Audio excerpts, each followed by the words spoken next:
नमस्कार। आप देख रहे हैं न्यूजो और मैं हूं प्रवीण झा। बात आज एक ऐसे मुद्दे की जिसको लेकर आपकी जमीनें पैर के नीचे से खिसक जाएंगी। अगर आप इस खबर को जानेंगे तो उसके बाद आपको लगेगा कि कितनी बड़ी साजिश चल रही है पूरे देश को डिस्टेबलाइज करने की। बात हम कर रहे हैं बंगाल से रिलेटेड और जाएंगे बांग्लादेश तक। बंगाल में सत्ता क्या परिवर्तित हुआ, इसकी गूंज अब बांग्लादेश में सुनाई दे रही है। और बांग्लादेश में किस प्रकार से एक सीक्रेट बैठक होती है और उस सीक्रेट बैठक में आपको आश्चर्य होगा कि कौन कौन लोग शामिल होते हैं। क्योंकि मैं क्यों कह रहा हूं कि भारत को डिस्टेबलाइज करने की पूरी साजिश रची जा रही थी, उसके पीछे की आज पूरी कहानी बताऊंगा कि बांग्लादेश में वो कौन से लोग हैं जो सीक्रेट बैठक कर रहे हैं। इसमें सीआईए की क्या भूमिका है, आईएसआई की क्या भूमिका है और बांग्लादेश सरकार की क्या भूमिका है। इस सब पर आज हम लोग चर्चा करेंगे, क्योंकि ये ढाका में जो बैठक हुई है 26 मई को, उसकी खबरें अब धीरे धीरे छनकर बाहर आने लगी है। और ये बैठक में आप नाम सुनेंगे तो हैरान रह जाएंगे कि इसमें अमेरिकी राजदूत ब्रेंट क्रिस्टेंसन और इसके अलावा जो तारिक रहमान बांग्लादेश के प्रधानमंत्री हैं वो, और पूर्व मुख्य सलाहकार यूनुस जो है वो मौजूद थे। और सबसे बड़ी बात यह है कि इसकी जानकारी किसी को नहीं थी। यहां तक कि ये जो अमेरिकी राजदूत के आवास पर यह बैठक हो रही थी, उसमें बांग्लादेश के प्रधानमंत्री बिना किसी प्रोटोकॉल के पहुंचे थे उस मुलाकात में।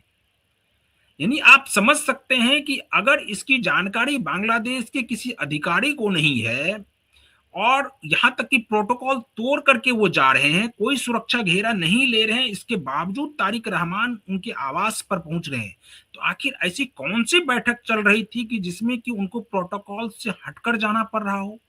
और इस बात की पुष्टि ना तो ढाका से की जा रही है और ना तो अमेरिका से हो रही है कि इन लोगों के बीच कोई बातचीत हुई है। और इस बातचीत के ठीक बाद यानी कि 27 मई को यूनुस खान पेरिस के लिए रवाना हो जाते हैं।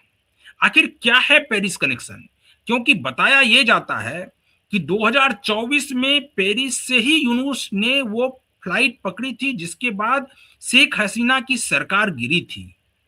अब इस पूरे मामले को आज हम लोग डिकोड करने की कोशिश करेंगे और इस चर्चा में हमारे साथ जुड़ रहे हैं वरिष्ठ पत्रकार हैं और राजनीतिक विश्लेषक हैं संजीव प्रियदर्शी। संजीव जी, आपसे जानना चाहेंगे कि ये किस प्रकार की बैठक ढाका में चल रही थी। 26 तारीख को जो बैठक हुई उसकी जानकारी कानो कान किसी को नहीं थी। यानी कि आप ये समझिए कि ये पूरी प्लानिंग का हिस्सा है, क्योंकि जैसे ही भारत में यानी बंगाल में चुनाव के नतीजे आए उसके बाद ये पूरा ग्रुप एक्टिव हो गया है, चाहे वो सीआईए हो, आईएसआई हो, बांग्लादेश की सरकार हो या पूर्ववर्ती सरकार के जो लोग हैं वो हों। तो ये किस प्रकार से ये पूरा नेक्सस चल रहा है, उसके बारे में आपकी प्रतिक्रिया चाहेंगे पहले। नमस्कार प्रवीण जी, हमारे दर्शकों को भी मेरा नमस्कार। जी। क्योंकि भारत विरोधी गतिविधियों को जो केंद्र है, आप देखेंगे साउथ एशिया में एक तरफ इस्लामाबाद है। ढाका से भारत निश्चिंत था शेख हसीना के रहते, लेकिन शेख हसीना को हटाया ही गया है सीआईए, आईएसआई और कट्टरपंथी जमातों, और उसमें यूनुस भी है, थोड़े बीएनपी के लोग भी शामिल हैं। कि कंटेन इंडिया पॉलिसी है अमेरिका कि भारत को रोको। चाइना की भी यही पॉलिसी है, कंटेन इंडिया, क्योंकि भारत वो हाथी है, अगर वो दौड़ गया तो फिर इसके सामने कोई टिक नहीं पाएगा। इतनी बड़ी आबादी, इतनी बड़ी अर्थव्यवस्था, इतनी बड़ी आर्मी, इतना मॉडर्न एयरफोर्स, सब कुछ। क्योंकि हमने देखा कि इजराइल पर भी ईरान के मिसाइल गिरे, लेकिन पाकिस्तान का एक भी मिसाइल भारत की धरती पर नहीं गिरने दिया। इतना जबरदस्त एयर डिफेंस सिस्टम।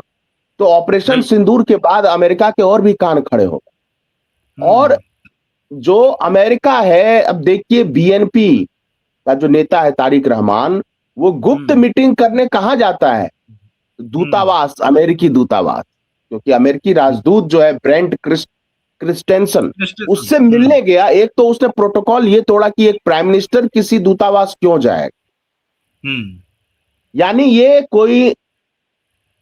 ये कोई नॉर्मल गतिविधि नहीं लगती, यानी कोई नॉर्मल स्टेप नहीं है। वैसे भी हम्म। बांग्लादेश के लोग तो भूल ही गए हैं कि इसी हम्म। अमेरिका ने उनकी आजादी का विरोध किया। इसी अमेरिका बिल्कुल। इसी अमेरिका ने 7वां बेड़ा भेजा था बंगाल की खाड़ी में। हम्म। और इसी बांग्लादेश को कैसे भारत ने अपने जवानों की शहादत देकर, बलिदान देकर हम्म। आजादी दिलाई, और सारे ये बांग्लादेशी कट्टरपंथी ये एहसान भूल गए। हम पूरे बांग्लादेश हम्म। की जनता को नहीं कहते, लेकिन हम्म। बांग्लादेश का एक बड़ा हिस्सा भारत के उस एहसान को भूल गया और पूरी तरह से हम्म। अमेरिका के साथ हाथ मिला लिया है। और ये बैठक देखिए, बैठक दो तीन मुद्दे इसमें है। पहला मुद्दा यह है कि ये बैठक तब हुई है जब बंगाल में किक आउट बांग्लादेशी आइडियोलॉजी हो। क्योंकि देखिए, हम्म। ममता बनर्जी का नारा क्या था? जय बांग्ला और मां माटी मानुस। ये दोनों नारे अवामी लीग और बीएनपी के थे, जो बांग्लादेश के हम्म। नारा। देखिए आइडियोलॉजी क्या, बांग्ला अलग है, बांग्ला हम्म। राष्ट्रवाद, भारत राष्ट्रवाद नहीं, भारतीयता नहीं, बांग्ला राष्ट्रवाद। हम्म। और तीसरी बात, हिंदुओं को प्रताड़ित करना। ये और बांग्लादेश भी यही कर रहा है, हिंदुओं को प्रताड़ित कर रहा है। जय श्री राम हम्म। नारा लगाते ही उसको जेल में भेज देना। तो हम्म। ममता के नहीं। जाने का जो शौक है वो लगा है। दूसरा, इसमें दूसरा हम्म। पहलू देखिए क्या है कि मार्को रूबियो हम्म। कब आया भारत? तब आया जब चाइना में ट्रंप का दौरा खत्म हुआ और वहां से उसको निराशा हाथ लगी। यानी नहीं चाइना के नहीं, साथ अब जो अब संजीव जी आपने चूंकि मार्को रूबियो का जिक्र कर दिया, तो ये सारी प्लानिंग पहले से तय। अब देखिए, अब इसके तार जुड़ रहे हैं कि मार्को रूबियो कहाँ पहुंचते हैं। मार्को रूबियो दिल्ली नहीं पहुंचते हैं। पहले मार्को रूबियो पहुंचते हैं कोलकाता। कोलकाता में वो उतरते हैं, वहां पर वो अपने, यहां से उनके राजदूत जाते हैं, वहां पर उनकी बातचीत होती है। और उसके बाद उसको एक दूसरा एंगल दिया जाता है कि वो यहां जाएंगे, वहां जाएंगे, मदर टेरेसा के उस पर जाएंगे। ये सब सब एक ढकोसला था। यानी कि ये पूरी प्लानिंग रची जा रही है। और उसके ठीक बाद आप देखिए कि किस प्रकार से यहां बैठक हो रही है, ढाका में बैठक हो रही है। और ये क्या, ये जो यूनुस जो अचानक से पेरिस चला गया, इसके पीछे क्या कनेक्शन हो सकता है? ये देखिए, पेरिस से दो तरह के कनेक्शन हैं। लोग भूल गए होंगे कि जब ईरान में शाह की हुकूमत गिरी थी तो हम्म। अयातुल्लाह खुमैनी भी पेरिस से ही आया था, तेहरान। हम्म। उसके और बाद जब ये बांग्लादेश में भी यूनुस, ना। हाँ, जब यूनुस भी ने जब शेख हसीना की सत्ता पलटी थी तो यूनुस भी पेरिस से ही आया था। हम्म। तो पेरिस केवल कल्चरल सेंटर नहीं है दुनिया का, पॉलिटिकल सेंटर हम्म। भी है, साजिशों का भी केंद्र बिंदु है। और ये हम्म। अमेरिकन एसेट्स की तरह यूज किया जाता है पेरिस को, एक बात। और जो मैं हम्म। कह रहा था, देखिए रूबियो जब आया और जयपुर में आप देखेंगे रूबियो को बड़ा ठंडा फेयरवेल दिया गया। मतलब एक हम्म। आईपीएस रैंक का अधिकारी जाके उसको विदाई देता है। ना कोई हम्म। मुख्यमंत्री, ना कोई मंत्री, ना कोई सचिव, चीफ सेक्रेटरी भी नहीं थे। तो इसका मतलब हम्म। यह है कि रूबियो जो प्लान लेके आया था वो प्लान हम्म। भारत ने अस्वीकार कर दिया है। हम्म। और इसके बाद ये बैठक हुई है। हम्म। और देखिए, इसका पहला दौरा तारिक रहमान का चाइना जाना है, लेकिन वो बिल्कुल। बैठक अमेरिका के साथ कर रहा है, गुप्त बैठक। हम्म। तो भारत को अलर्ट रहना चाहिए।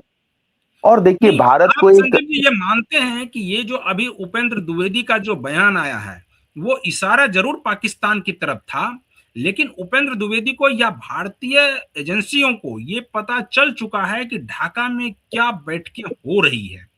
और वो संदेश देने की कोशिश यहां से की गई कि उपेंद्र द्विवेदी ने कहा कि ऑपरेशन 2.0 की तैयारी हम लोग कर रहे हैं। क्या आपको लग रहा है कि ये बयान भी उसी दिशा में दिया गया बयान है?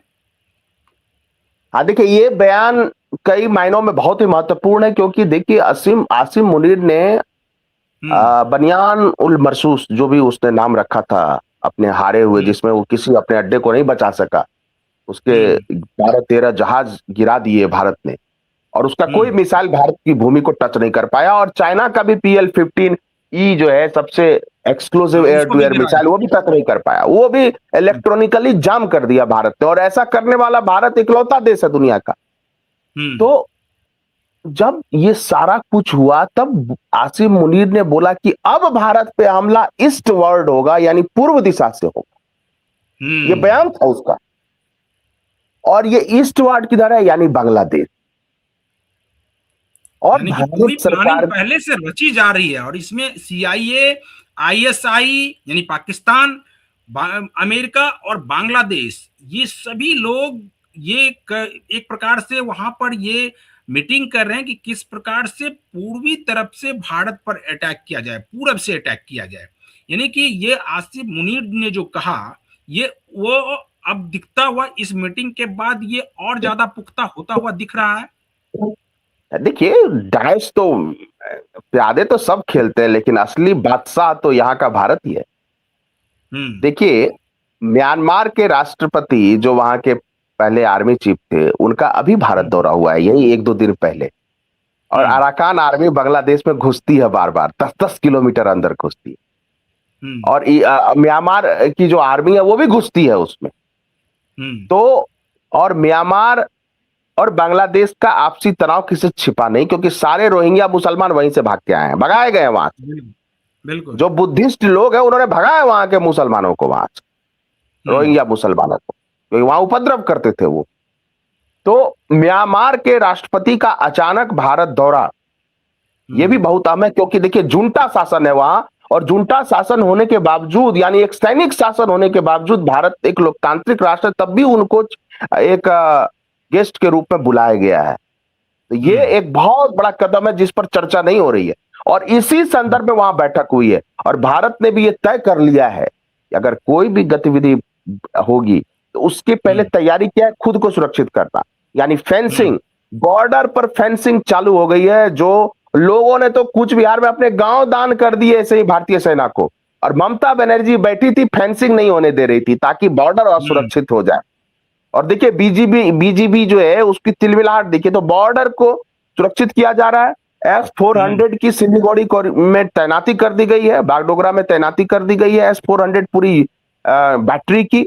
और जो अपना लोकल एयर डिफेंस सिस्टम है हमारा, वो भी तैनात किया गया है।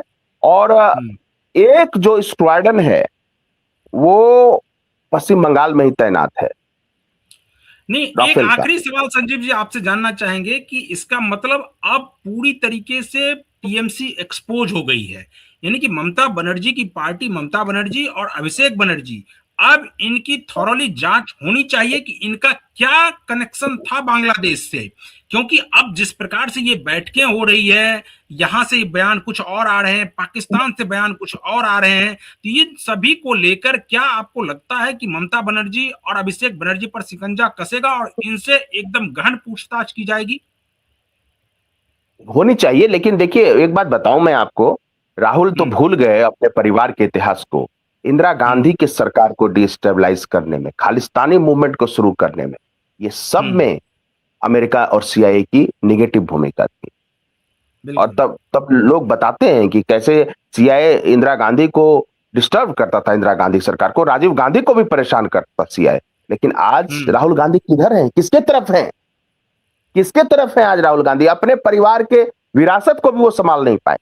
और सारा विपक्ष, ठीक है, विपक्ष में है कौन? TMC dead, Mamata Banerjee dead, विपक्ष में केवल सपा है और राहुल गांधी है, इसके अलावा कुछ। सपा तब भी मैं मानता हूं कि जब राष्ट्र की बात आएगी तो मुलायम सिंह यादव हमेशा नेशनलिस्ट थे, इस बात से उनका हाँ तुष्टिकरण है, मुल्ला मुलायम थे, लेकिन वो थ्रेट समझते थे कि बाहर से थ्रेट कहां आ रहा है। मुझे लगता है भारत सरकार को अलर्ट रहना चाहिए, और वहां पे सारे फोर्सेस तैनात हैं। बांग्लादेश के तरफ से अगर सीआईए आईएसआई मिलकर कुछ भी एडवेंचर करेगी तो बांग्लादेश नक्शे से खत्म हो जाएगा। इस बार नक्शे से ही खत्म होगा।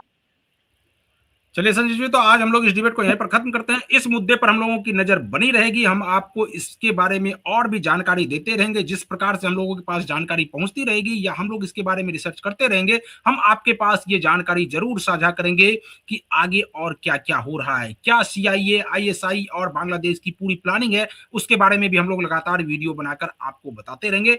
तो अगर आपने अभी तक हमारे इस चैनल को सब्सक्राइब नहीं किया है तो सब्सक्राइब जरूर कर लीजिए और बने रहिए न्यूज़ों के साथ। मुझे दीजिए अनुमति, नमस्कार।